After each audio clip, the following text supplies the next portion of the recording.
And find Skype. And I think that is it. Okay. Hold on. Let me double check that. Oh, yeah, it's working. Anyway, all right. Well, what's up, everybody? So today, just like a kind of an ad hoc, but not really ad hoc video with Rose. Just kind of wanted to, since she's kind of been on the channel a little bit more and making all these really awesome videos, and everybody loves her and everything. I figured it'd be cool to get her on here and just kind of give her an opportunity to tell her story a little bit more, kind of put her on the spot a little bit. I'm sure she's super comfortable with that, all that thought in mind. But hey. It's all good. Here on Malkuth, we do everything just kind of real and raw. And, it's really supposed to just be a platform for everybody to share in any way they feel appropriate at any time. So there's really never any pressure for anybody to, be a super all-star, video chat person. I mean, I can barely speak sometimes, but I'm doing it here somewhat regularly. So, I try to set the bar low so everybody can do better than me. So that's my role on this channel. But anyway, with that being said, what's up, Rose? How you doing? Oh, I'm doing really good, and thanks for reaching out. I guess I could start with my childhood here. I was a very, very sensitive child, and I had so much imagination, and I was so artistic, so very artistic. And I don't know what happened. I guess, as you grow older, you kind of get, funneled or molded into society, and you're told that, your imagination is not real, and, you need to have this more linear masculine thinking, go to school, go to college and all that. So I think that's basically what happened to me. And I also had like really interesting relationships along the way with my classmates and stuff, which probably kind of molded me to as an adult now, looking back. But so it's really weird. Like,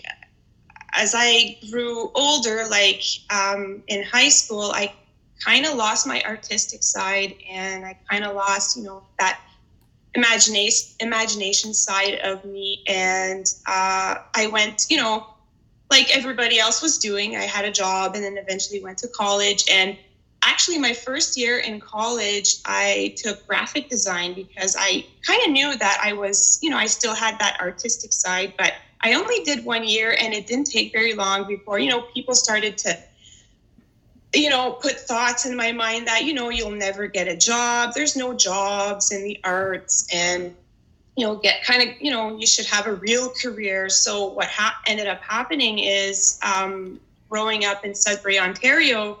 Oh, I love that. The massive water jug. What up? Awesome. Speaking of masculine, what's going on?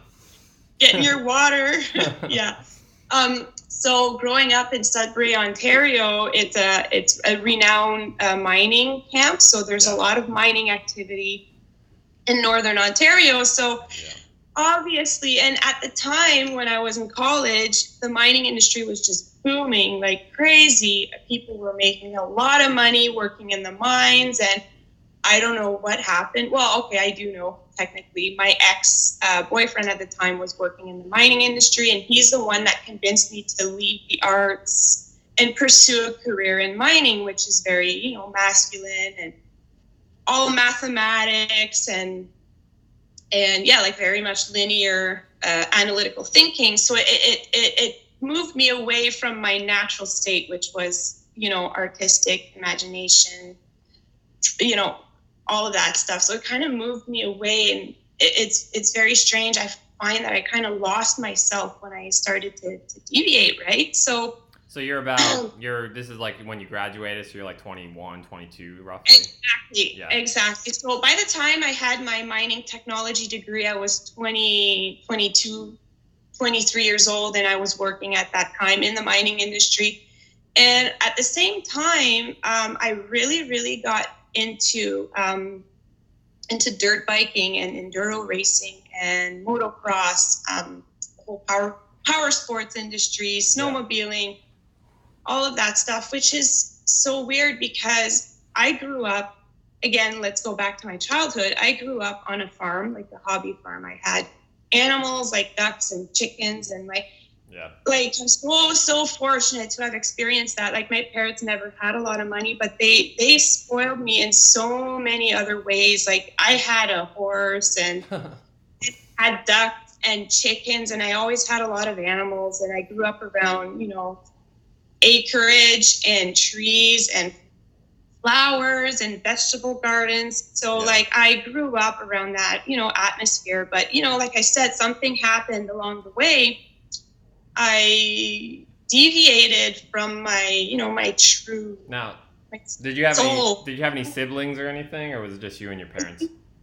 That's actually a really good question, because that really, had an impact on my childhood. Because yes, I do have two sisters, so we're three girls, Yeah. but they're much older than me. So by the time I was old enough to kind of, play with them, they were old Yeah.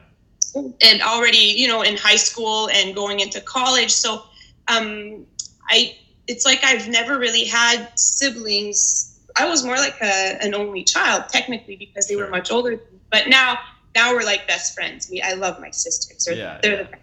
Yeah. It's funny how the dynamic changes as you grow older. But yeah, I was basically an only child growing up. Yeah. Now, normally, like around here, if you're on acreage or whatever, you're kind of like alone. There's like because it's normally the country, the rural area. There's not a lot of people, so it's kind of just you and your mom and your dad and your older sisters, and you just kind of going out in the woods and playing make believe most of the time. Oh yeah, definitely. And I remember, like, I used to love that. But then, at one point, all of my friends kind of lived in town. Oh yeah. So I was always like, oh, it's not fair that we don't live in town. And I kind of started having that attitude as a teenager. Sure. Kind of thinking, I think it's kind of a normal thing for teenagers to go through. But now looking back, I'm like, oh my goodness, I'm so thankful that I grew up on the farm like that. Yeah. It's so much better, so much better. Yeah. Yeah, it gave me a really, really good foundation. But like that, it's like I deviated from that foundation and kind of got lost in my 20s. Yeah. Um, Common thing for most 20-year-old somethings. yeah, yeah. As a child, I was so much, and I didn't know it, but I was so much closer to source. Mm-hmm. I was just I was just expressing myself to, like, I was just really, really authentic and didn't really care what other people thought to a certain extent. I mean, when I started to, by the age of 12, 13, I started to realize that I was different from other people. Like at that age, I was still, I remember at 12, 13 years old, I was still playing, like running around on all my four legs, playing, like pretending I was a dog or a horse. I had so much imagination. And I kind of realized that, I'm 12 or 13 years old and I'm doing these things, and my peers are, having sex and, Yeah. hanging around town, smoking pot, and I'm still playing, pretend. So Yeah. I was very, very different in that sense. Yeah. So something happened there. And yeah, I totally changed after that. And I deviated from my true self. Right. Yeah, I mean that makes sense. The pressures of reality and the conformity, then the pressure that we feel just to be normal kind of seeps in or whatever. And yeah, but that's interesting that you had such an innocent, beautiful childhood like that. I did. So Yeah. I look back and I'm like, wow, that that imagination, that's just beautiful. I think kids nowadays struggle with that, especially with all the technology and stuff. It's too bad, because I think those were the best times of my life, Yeah, no, they really are, and you're not the only one. Even like some of my other friends who aren't even doing what I'm doing, they've had childhoods similar to that, and they just really miss and reminisce in the days when it was super simple. You just go outside, and then you're gone for like 10 hours. You come back for food, and it was the best day ever. So simple, right? So simple. Yeah, so, I mean, and I used to play outside for hours, and I would walk barefoot everywhere outside. Really? That's kind of interesting. I don't do that anymore, right? Yeah. So anyway, all right. So you're the super connected, artistic, fully imaginative youth, and then you go to university, and then they tell you to be a normal human, and all your beautifulness is crushed or whatever, and now you're doing the mining thing, and so what's happening now? You're starting to do dirt biking. I think that was the last piece I heard. Yeah, so I started competing heavily pretty much every weekend during the summer, spring, summer, and fall. And I was exercising so much. And I was juggling between, that career of wanting to, be the best female racer in Canada. And then I had my actual mining career because I needed to make money to fund, to support my dream of being this racer, right? So hold on, I got a question. I got a question for you then. That motorbike stuff, because you guys were talking about it the other day on the thread. It sounds like way more physically demanding and intense than like most people who have no idea what the sport is would be able to accomplish. Like I didn't realize it's like you got to work out, you got to do this, it's extraining, you're getting concussions. So give me a little bit of the physicality aspect of that sport. It is, and people don't realize it because I used to get that all the time. Oh, that's easy. All you have to do is sit on the machine and it does all the work for you. Well, no, you're basically hand bombing a 220-pound machine. And like I at the time when I got to the level I was riding the same machine as a full-grown 200-pound man was. I was riding the same bike, So, this 125-pound girl muscling around this machine, and I was doing really technical woods racing, going over rocks, bogs, gnarly hill climbs, and they were 2-hour enduro races. So enduro meaning endurance. It was super gnarly, dangerous. You need to.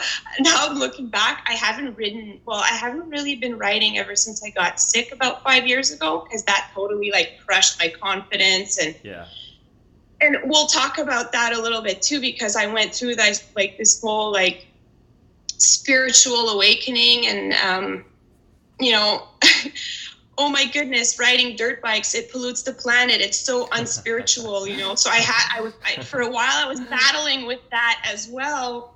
But now I think I'm in a little bit of a better place about that, because I do want to get back into it, because it's as much as I was doing it out of a place of ego, like material. I always had to have the best and the fastest bike, and I had to be on the podium. I had to prove myself to win.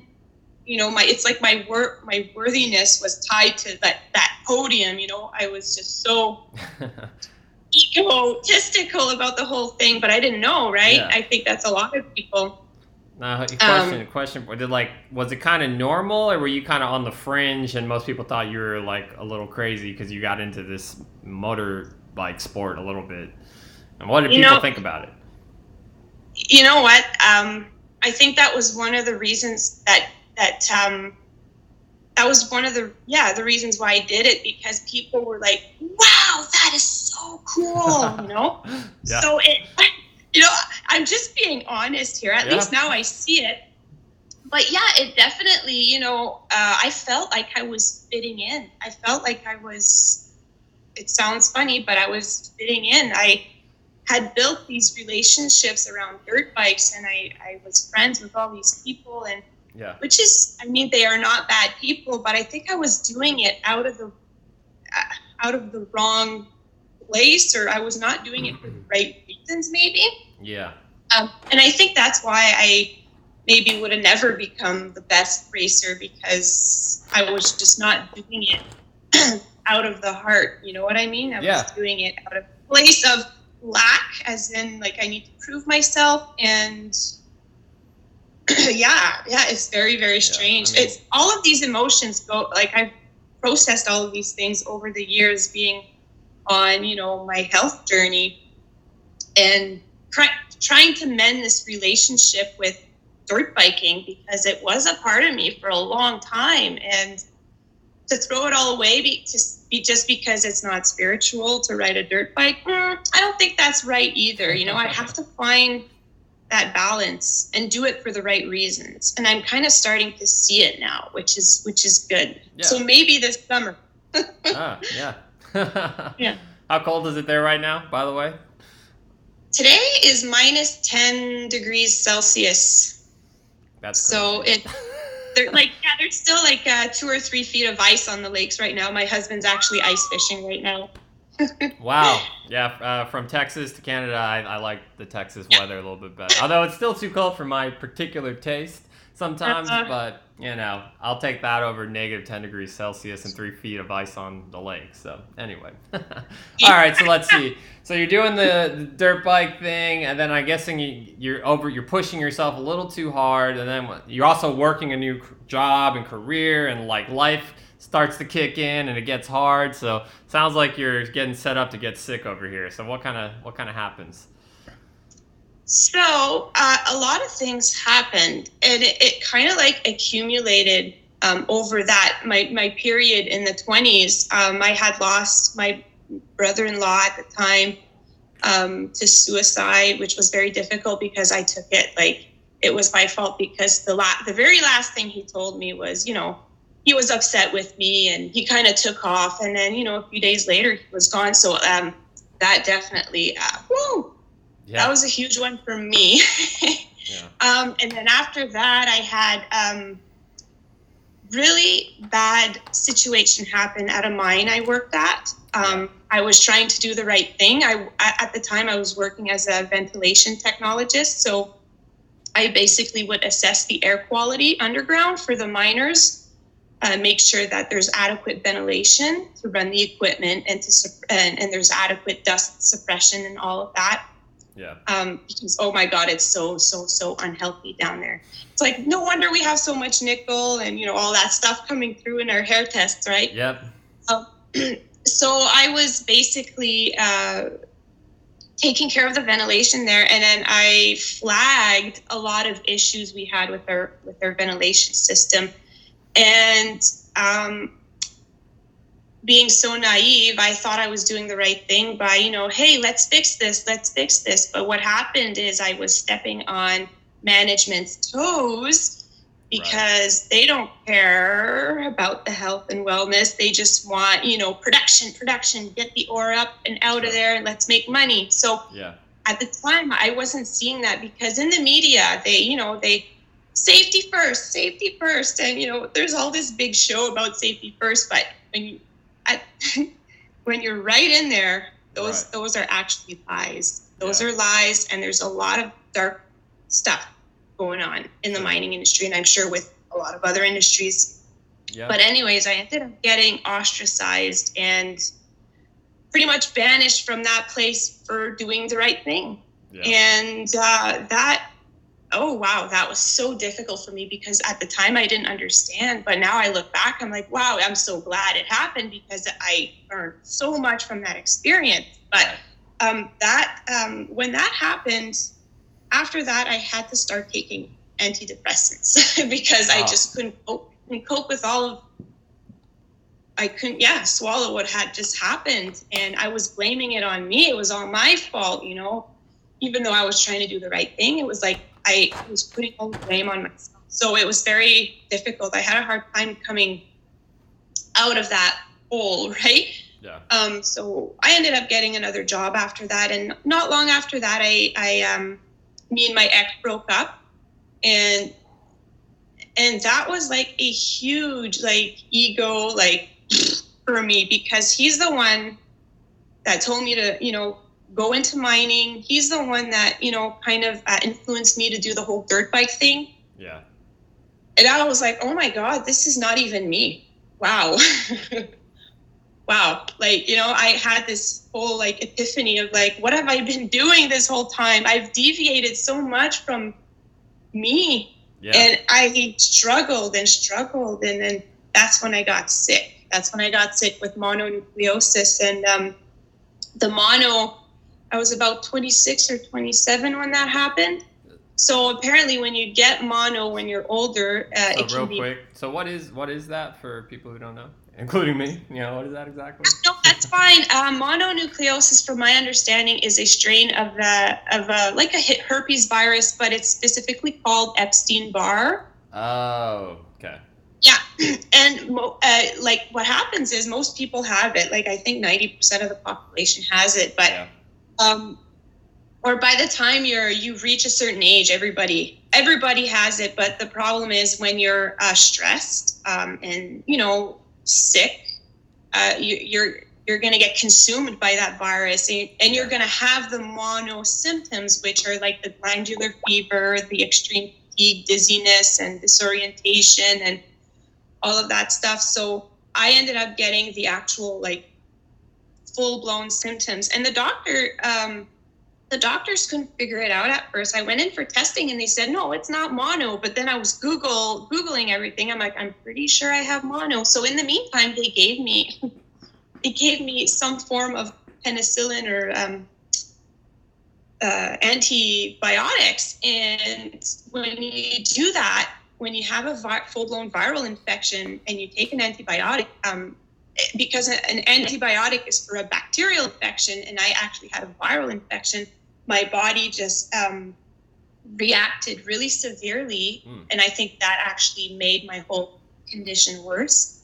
I ended up rashing out in hives from head to toe. I had to take a bath of, like, bathe myself in calamine lotion because I was just a big blob of rash from head to toe. And my face was so inflamed, like my eyes, you couldn't barely see my eyes. I was just so inflamed and rashed up from the reaction to the penicillin. So then I ended up going back to the doctors, and they're like, okay, yeah, you do have mono. So, okay. Second time's the charm, yeah? Pardon? Second time's the charm for doctors. Yeah, huh? yeah, exactly. So after that, I was like, oh, okay. And they're like, oh, all you need to do is rest. And, in 6 weeks from now. And actually, I had a very enlarged spleen, which is I think common for people that get really severe mono. But my enlarged spleen was like enlarged for a while. Like there's something definitely going on with my spleen at the time, because it had a hard time going back to its normal size. So I had to go for ultrasounds and stuff. So it affects your lymphatic system pretty bad. So I'm just trying to think here. After that, they basically told me, just rest and you'll be fine. And I rested and rested and rested, and I was not fine. And the fatigue would not let up. So I ended up developing this form of chronic fatigue. And then that's when my whole health journey began. I had to start rebuilding myself from there. Yeah. Now, I remember I got mono one time. I think I was like a sophomore or a junior in college or whatever. And I remember it was right during finals, fall semester finals. And I remember I was like out. I mean, I've never had anything like it in my entire life. My throat was so swollen. It hurt to swallow. All I did was sleep all day. I didn't even study for any of my finals or whatever, right? And I just go in there and I was just miserable, just like kind of being a zombie going through the whole thing. So I can't imagine a chronic version of that. I can only remember just like that little month time, and it lasts like a month. Like it was pretty long or whatever, right? So I mean, I was nuked, and I just remember at that time I'm taking like all these sleep medications and stuff, and just like trying to knock myself out the best I can. And that's why, like, even a couple years after that, I feel like, I would take like a sleep medication. What's the one that's over the counter everybody takes? Can't think of, like, Benadryl or whatever, right? Supposedly it makes you sleepy. I would take that and it wouldn't do anything to me. I think I like burned out all my receptors because I like totally OD'd on it for like a month there when I had mono. So anyway, yeah, mono was pretty rough for me, but it was short lived. So sounds like it'd be terrible if it was chronic in any capacity. Like the symptoms, the mono symptoms went away. Like I had behind my neck, my lymph nodes, when I had the mono, I had like golf ball sized enlarged lymph nodes. And I actually still have one that it never went back to its normal size. It's almost like it's hard and it like calcified or something. It's weird. But yeah, I had this massive golf ball behind my neck of just inflamed, like my armpits, my groin, everything was just inflamed. But like that went away, after a couple months. But the fatigue never went away. And then I was left with like massive digestive issues, I think, from maybe the antibiotics and the whole reaction my body had. I think that was like the icing on the cake. Like it just like made everything worse. Yeah. Okay. So let's see. So you're super sick from that, and then you said like the healing journey begins, right? So what's that like? How are you balancing that with like your real world situation? Yeah.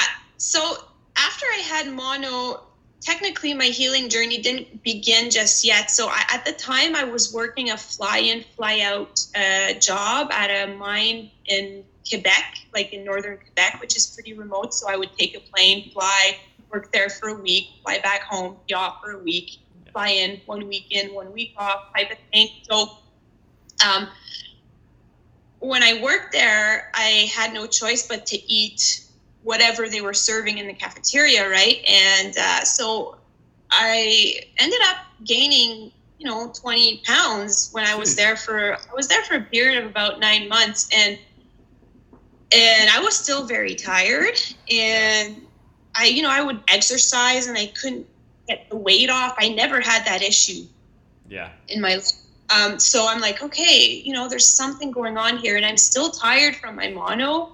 My digestion is all over the place. I was starting to break out in acne. Actually, in high school, I had really bad acne. As soon as I hit puberty, it was like, woo! So I always struggled with confidence and self-esteem issues growing up, especially in my teens because of the acne. I had really, really terrible skin.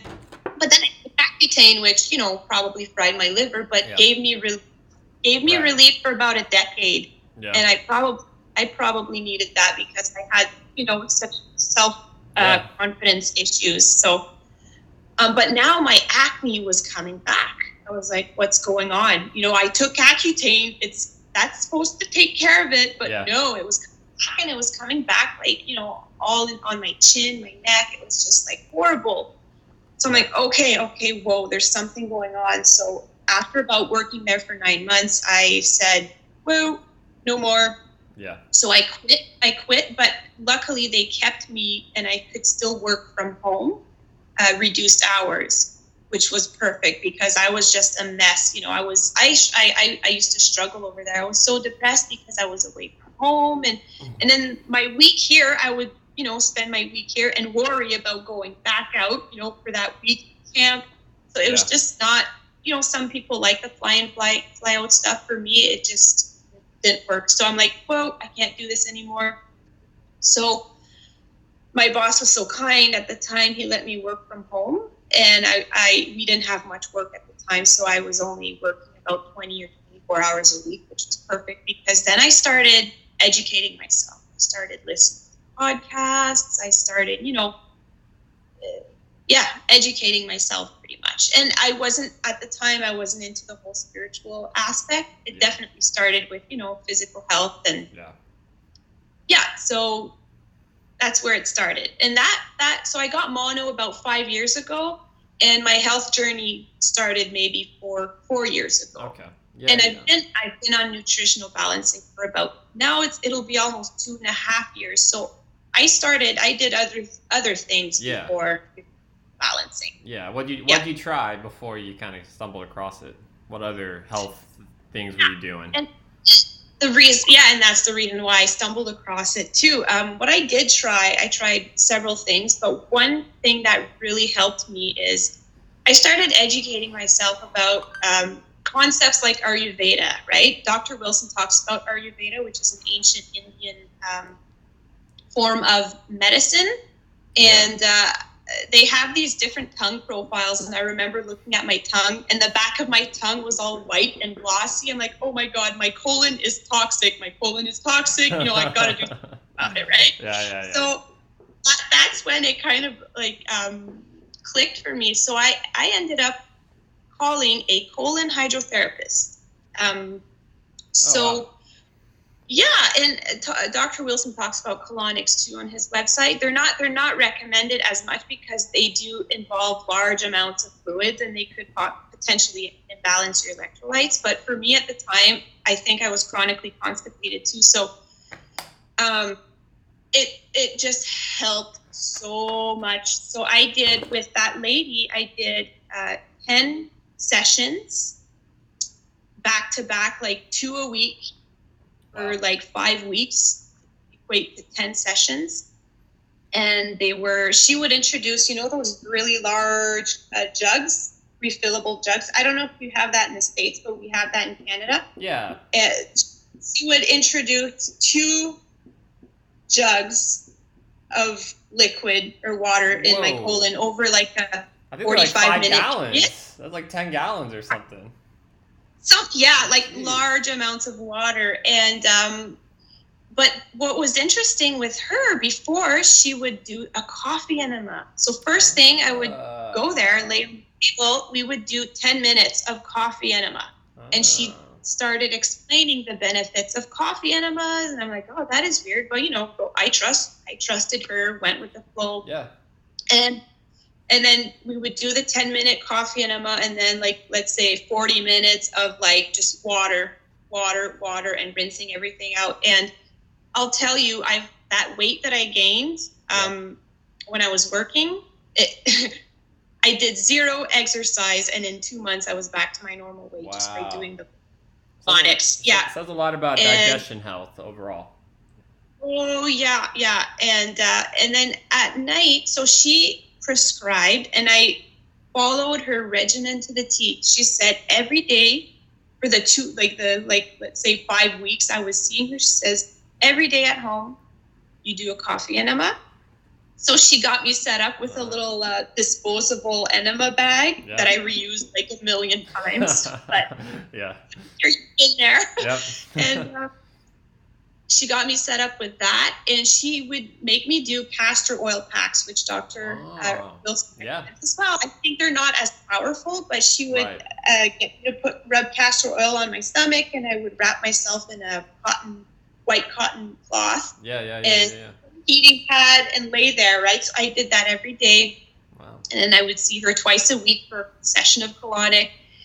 And that really got my health started. Like, not my health, but it got me set up, and it got me curious too. So then that's when I started Googling coffee enemas, and coffee enemas. Yeah. I did on Dr. Wilson's website. Yeah. And then that's when it all started. So that story of I came across his website, how'd it go for you? I always find this part interesting, most people.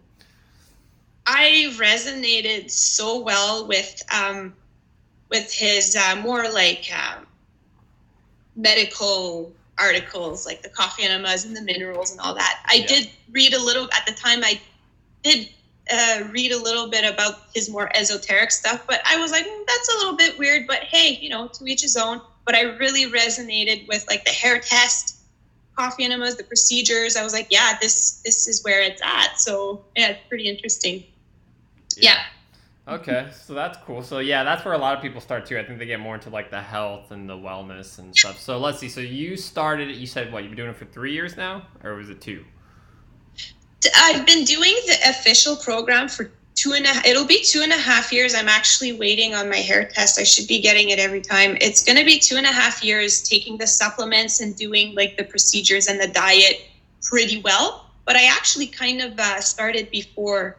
I was starting. I was integrating, introducing the blue corn chips, the sardines. Yeah. Not very strict, but I did. So like maybe 3 years if I count like the half a year before that the onboarding process or whatever. I transitioned with my diet. Yeah. And I was doing the coffee enemas already, and I was getting started with the sauna. I had my dad build me a little sauna. So nice. So like about 3 years, but 2.5 taking the supplements and doing it more full on. Right. So when you made that transition to kind of that level of taking care of yourself, let's just say, what did people in your life think about it? Were they confused? Were they accepting? Like, how'd it go? For the most part, they thought it was good. Cause they could tell that I was happy, and I was so excited to talk about it and to share, all this information. Although now I'm much more reserved about it, because at the time when I first discovered, this whole health thing, I was kind of like trying to tell everyone about it, and I was maybe being a little bit pushy, who knows, because I was just so excited about it, Yeah, everybody Now can relate. a little bit. It's like you just Like, found this like awesome regimen, and everybody needs to know about it. This is the truth, and you want to shove it down people's throat, and everybody's like, whoa, like, who are you yeah, again? yeah. Yeah, So I kind of had to learn that on my own, right? yeah, And but now I'm much more like I don't talk about it with my family as much now because they know I do it. They don't need to, they don't need to know all the details. sure. And they're very supportive. They trust in what I do, and I'm sure that if they had the capabilities and the time to do it, they would do something similar. It's just very difficult. Like my sisters are in a totally different world right now. Like my sister Michelle has a business to take care of, has a child, house, and a property, and Sure. on my other sister Andre has two little boys, and Yeah, she's back at work now, and it's very hectic. And it's not everybody. You need to make major sacrifices and major life changes to do nutritional balancing. I had to stop. Like I had to kind of quit my job and readjust everything. I had to quit dirt biking, and it's not an easy one. now It's not for you're everybody. married as well, right? Yes, yeah. So like Yeah. in this whole time frame, how does the husband and getting married fit into it? Right when you were figuring out about it, before, after, So I had left my ex to be with Jeremy, and I'm so glad that he's just so understanding, because when we got together, that's when my health started to unravel because of the all of the stuff that had happened, the bad breakup, and with my ex, and it was very difficult. And he just took me in and just took really, really good care of me. That's basically all I can say. Extremely supportive. He supports me in everything like that I do, and he trusts me, like, because he sees me how intense I am with like educating myself, and all of the podcasts that I listen to, and he trusts in what I do. And I don't push nutritional balancing on him. It's not his thing, right, which is totally fine. He's got such a strong mindset that he's probably going to outlive me, even though he's, pure will. He ate a bowl of Lucky Charms this morning. I was like, what? My mom gave me a box of Lucky Charms. I'm like, no, not cool. But hey, he's probably going to outlive me just because of, his mindset. And he's been really, really good. He supports me. And like, he doesn't, like, I'll tell him I'm going to go do a coffee enema. So like pretty much like, see you later type of thing, because I'm in there for like an hour and a half. And or if I do my sauna, and no, he keeps busy. He keeps busy. He's fishing. He has hobbies, and I totally love that. So that's good. It works. I know for a lot of relationships, it can kind of bring out the worst in the other person, and a lot of that's just like projection, and like you're seeing them make themselves better while you're getting worse, and everybody gets. And I don't know. There's like always a need for conflict. Some people use it for stimulus and all that kind of stuff. So it's good that you had that support like that. That helps a lot. I know it does. So. Good. So then my next question is, okay, you're starting to kind of take on more and more of the program. So what are some of the first indicators that told you like, hey, this is actually working, this is pretty cool, what results were you seeing early on that kept you going? I think it was on my second retest. My first retest, I started out in 3 lows, and I had like the 4 eliminator pattern, if I recall. Yeah. So I was basically retaining all of the toxins and heavy metals inside me and not eliminating. So on my retest, my first retest, so my second hair test, I was like, I dove into 4 lows, which if you read on Dr. Wilson's website, on a retest, 4 lows is kind of like a good thing, right? Because it means that your body is going into a deep, level of healing. And I was seeing some metals come out. I'm like, oh my goodness, this is working. And because I had done the colonics before that, and then took a hair test, and I wasn't eliminating any metals in my hair, right? So, which was that series of colonics that I did was really powerful, but not powerful enough to, have. actual, results come through in your hair test. So I thought that was pretty fascinating on a retest that I was seeing metals come out, and I was diving into like a deep healing pattern. Yeah. But I was experiencing even more fatigue. Right. And I mean, a lot of people will kind of give up when they feel worse or more tired. So what kept you? I guess you were more informed. It sounds like.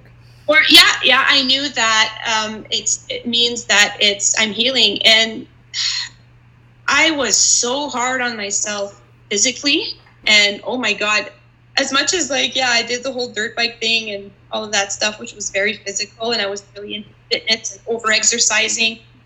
But really, I was so emotionally and mentally hard on myself for so many years. So I'm not going to heal overnight, and my body will go through retracing for a while before I start feeling better. So I knew that the fatigue meant that I was healing. And progress. Okay. Progress, yeah. What about other things, like you talked about your digestion and stuff?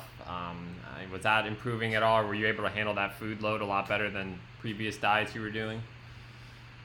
So my digestion, if I follow the nutritional balancing diet prescribed, I have beautiful, perfect digestion. But as soon as let's say, yesterday we went to town, and once a week I do like to treat myself. We go to town once a week to do groceries because we live in a really remote location. So it's a 1 hour drive just to get to the city.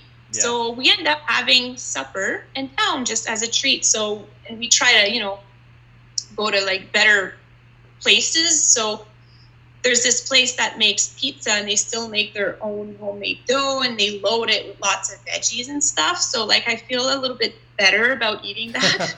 and it's okay to treat yourself once in a while, right? Yeah. So, but I had that pizza, and I'm like, whoa, not good for me. But if I stick to the nutritional balancing, I'm totally fine. My digestion obviously hasn't healed. Yeah, you're still working on it. Okay. But just sticking to the diet keeps me good. What about so when you're first starting and you were kind of getting the supplements online, were you able to just kind of take them all at once, or did you kind of have to slowly but surely get them going? Yeah, I hear of so many people having needing to go really slow with supplements. For me, I never even thought twice. I started taking them right off the bat. Yeah. And I've never, I don't think they've ever bothered me that much. Even now, I can take them full on. And if I have a healing reaction, I don't need to cut back. I find that when I can handle my healing reactions, not by cutting back on my supplements, but by, reducing my saunas or stopping my saunas for a while, and then increasing my coffee enemas. So for me, the supplements, they're doing their job, obviously, because I'm seeing results with my hair test, but they don't affect me. I wasn't as sensitive as some people are. So when you first started it, how quickly did you kind of start doing everything? You know what I mean? The foot rubs, the push down, the sauna, the supplements, the diet, everything. Were you pretty quick and hardcore about it, or was it kind of a more slow process? So I've never actually done the whole program to the extent that Dr. Wilson describes in his articles. I don't do the foot reflexology. There's certain things that I haven't integrated yet. But what I've been doing is the diet, the supplements, the lifestyle. I don't party. That's a big one. That's a huge one. Huge one. Yeah. I do the coffee enemas, the saunas, which are, I think, the core, and the pushing down. But the pushing down, it took a while before I kind of got comfortable with that one. That one didn't come right away. But all of the mechanical components, for the most part, I did right away. The push down kind of came later as I started to get curious about the more esoteric stuff, right? So tell me, so, you know, especially other people who are kind of just starting, that's probably going to be like the weird stuff on the website, you know, when they get across the esoteric stuff. So understandably so. So for yourself, like, it sounds like you're, again, it's mechanical, it's protocol, day in, day out. You know, a lot of people can relate to that, and that's how a lot of people start, you know what I mean? But tell me about, like, I don't know, that first time you were like, well, maybe I should dabble on this a little bit, and then what kind of that awakening or that kind of experience was like for you. Wow. That's a fun question. No, yeah, no. I was very lucky because my mother was always very spiritual. She, I think, is a developed person, even though she's not on something like the nutritional balancing program. She is a developed individual. She has a library, like a whole wall of books, really, really good books. So she's very, like all of these self-help books. So she's very educated in that sense. And I just knew, it's weird that I just naturally kind of had to follow in her footsteps. So I said, well, I was seeing her develop as a human being. She had her own struggles growing up and her own family dynamic, her siblings and her parents, you know, Yeah. And seeing her overcome these things now later in age, I said, you know, there's something there. So she went through a phase of, you know, the whole nutrition thing. I think she was even a vegetarian for a while, and she tried a whole bunch of, she sees naturopaths and all of that stuff. But I think what's kept her going all of these years is her spiritual faith, you know, her faith in God or source or whatever. So I just naturally said, well, you know, if it's working for her, then there's something there. So for me, that's kind of how I started to get curious about it. Yeah. So what was that first time you did the push down? What was it like for you? Do you remember it at all? Was it meaningful? I don't know if it had a lot of meaning to it, but I did feel the energy, which was really cool. I did feel like that, I guess you could say almost like electrical sensation moving through your body. Yeah. I'm like, oh, cool. And I'm thinking, am I actually doing this or is this my imagination? You know, so you know, it took a bit of practicing before I could say that, yes, this is me moving that energy through me. You know, like it took a while for me to really believe that. Yeah, I'll say, because for me, when that was like early on, like when that happened to me, that was like the eye-opening event. I was like, whoa, there's more to everything that I ever possibly imagined. Whereas some people do it and they don't even care. They're like, yeah, whatever, it's not a big deal. Which is always fascinating to me how for some people it can change everything. For some people it doesn't even mean anything. So that's funny. Yeah. So then my question, since you started doing the push down, has that accelerated and changed the program and like your healing and development dramatically versus when you weren't doing it? Like kind of what's the before and after? What I've noticed by doing the pushing down exercise is that by moving that energy through your body, you're actually unblocking, you're slowly cleaning out or unblocking your meridian channels, which is really interesting. They're not you can't physically see these, but these are just energetic channels that move through your body. So by pushing down that, you're like cleansing your energetic body little by little. You do it every day. You do it every day. After 5 years, after 10 years, you know, you're just going to have a cleaner energetic body by doing it constantly like that. And that's kind of what I've been feeling. And now to the point where I'm always feeling trickles down my head, behind my head, behind my neck, you know, because my energy body, my chi is moving through me now. I was just blocked before and so stagnant, which is, I think, most people today, unfortunately. So by doing the pushing down, it's slowly allowing that energy to naturally flow through me, which is awesome because that's the healing right there. You know what I mean? Yeah, that's cool. And you're feeling it more throughout the day and everything. Yeah. Every now and then I'm just sitting at my computer. I'm like, oh, this is nice. I feel a nice trickle of energy moving behind my neck. And I'm like, oh, I didn't have that before. That's cool. That means that, you know, I've unblocked something and energy's moving through me, which is awesome. Yeah, to me, it seems like, since you kind of get to work from home, I think that helps a lot, because you're way less stressed out, just your environment, you know what I mean? Somebody like me, it's tough to get in that rhythm when I'm at the office and everything, but, It is. everybody's on their own, path for various reasons, so, I do the best I can. So I, dedicate, like 30 to 60 minutes a day to it, but, I'd like to do more, obviously, but you can only do so much, so. Yeah, and I don't do the program perfectly, but I think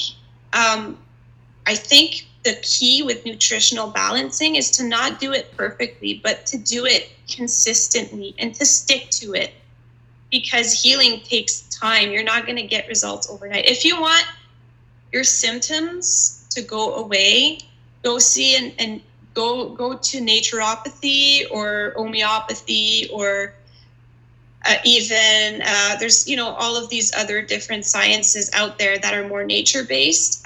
Those will give you the relief, but if you truly want to heal at deeper levels, like literally heal your every single cell in your body, you need to do something like nutritional balance. I'm sure there could be other methods out there that are similar, but nutritional balancing is one of those systems that will help you heal everything, not just get rid of symptoms, right? That was one of the reasons I liked it, because, one of the things that frustrated me is I'd go to doctors and they'd give you some pill and it was for the symptom, but there was never any root cause. You know what I mean? Like, what about root cause? So then I'm going back 6 months later, a year later, same problems, never fixed, and take more, take less, take this instead, and nothing was ever just getting fixed, and I was getting so frustrated, you know what I mean? And then, I read Larry's stuff and I was like, yeah, let's fix the root cause, and then watch everything kind of come into play. And then the fact that it's whole system healing, I don't know, it just made sense to me. It just felt like that made sense. So, that's when I was convinced that at least I was on the right. I was doing something right, or I was thinking about it the right way anyway. So. Yeah. That aspect of nutritional balancing, that's what drew me into it, is you're healing your whole body. So it doesn't matter what symptoms you have. You could have fatigue, you could have, IBS, or you could have joint pain.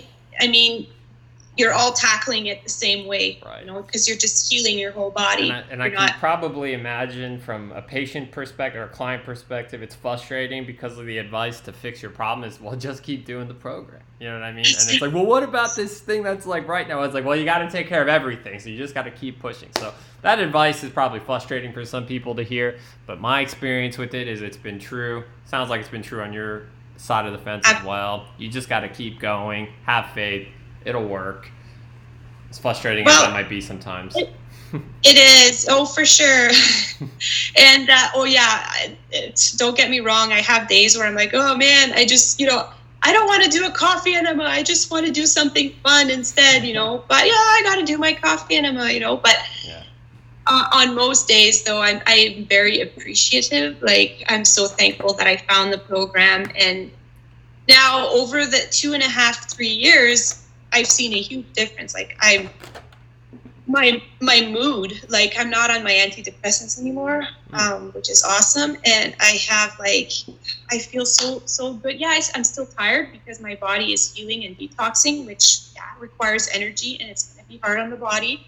But for the most part, my mood issues, my anxiety, my depression, feelings of loneliness, all of that, they're gone. I do still get them a little bit here and there, but they are not nearly as intense as they were. Yeah. And I'm not taking anything for depression or anxiety. All I'm doing is the program. I'm just healing the whole body. So which is interesting. Cool. All right. Well, let's see. We're about done, I think. I guess I'll ask you one more question, and then we'll call it a day. How's that sound? So, I guess, you're dropping a lot of wisdom along the way and just kind of sharing your story. You got any advice for anybody who might be new or just unsure, or just any kind of thing you can just say to those kind of people? Just be listen up. If I can do it, you can do something like that. So any advice for anybody out there, especially if they're newer?